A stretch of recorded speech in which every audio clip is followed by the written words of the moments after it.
Israel detained 470 Palestinians in August. NGOs.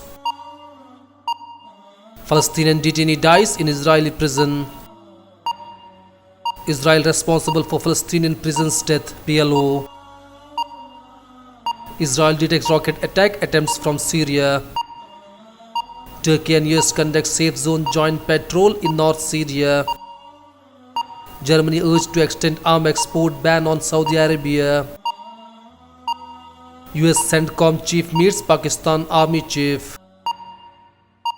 Myanmar military drops case against Christian leader. Pakistan urges US and Taliban to re-engage. UN deeply concerned on India's actions on Kashmir. Pakistan reaches Kashmir normalcy reports. Communication blockage cripples media in Kashmir.